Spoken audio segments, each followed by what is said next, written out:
জুলাই সনদের নামে আপনি সংবিধান সংস্কার আদেশ চাপিয়ে দিতে চাইলে সেটা আমরা মানতে রাজি নই, মানতে চাই না।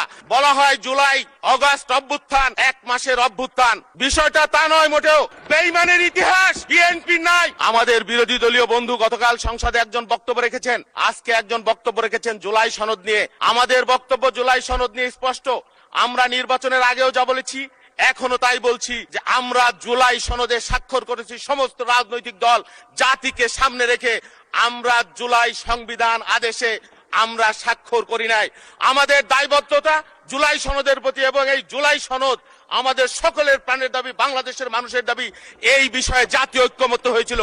কিন্তু জুলাই সনদের নামে আপনি সংবিধান সংস্কার আদেশ চাপিয়ে দিতে চাইলে সেটা আমরা মানতে রাজি নই, মানতে চাই না।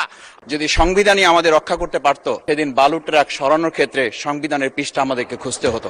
সম্মানিত মহাসচিব, তিনি কয়েক হাজার পুলিশের বেষ্টনীর মাঝখানে একা একটা মোবাইল নিয়ে তাকে আমরা দাঁড়িয়ে থাকতে দেখেছি, তখন সংবিধান আমাদেরকে রক্ষা করতে পারে নাই। সংবিধান যদি মানতে হতো তাহলে আমাদের মাননীয় প্রধানমন্ত্রী বাংলাদেশে থাকার কথা না, ওনার দেশের বাইরে থাকার কথা। সংবিধান মানতে হলে বর্তমান স্বরাষ্ট্রমন্ত্রীর এখন দেশের বাইরে থাকার কথা ছিল। সংবিধান মানতে হলে যে বাচ্চাদেরকে আজকে এখানে শিক্ষা দেওয়া হচ্ছে, দীক্ষা দেওয়া হচ্ছে, কিংবা তাদেরকে কোনো কোনো ক্ষেত্রে জাসদের সাথে তুলনা করা হচ্ছে, সেই বাচ্চাদের নিয়েই আমরা এই সরকার দলের লোকদেরকে, সরকার দলের সম্মানিত নেতৃবৃন্দকে আমরা চোখের পানিও ফেলতে দেখেছি। আবার কাউকে কাউকে কথা বলতেও শুনেছি যে এই সমস্ত বাচ্চাদের, আমরা তাদের শিক্ষার্থীদের আন্দোলনের সাথে আমাদের কোনো সম্পর্ক ছিল না। আমরা খুব লজ্জিত হই মাননীয় স্পিকার, বাংলাদেশের এই বর্তমান প্রেক্ষাপটটা নতুন করে এখন যে গণভোটের যে আজকে ন্যায্যতা অন্যায্যতা, সাংবিধানিক পৃষ্ঠা, লাইন, অক্ষর, দাড়িকমা আমাদেরকে শেখানোর চেষ্টা করা হচ্ছে।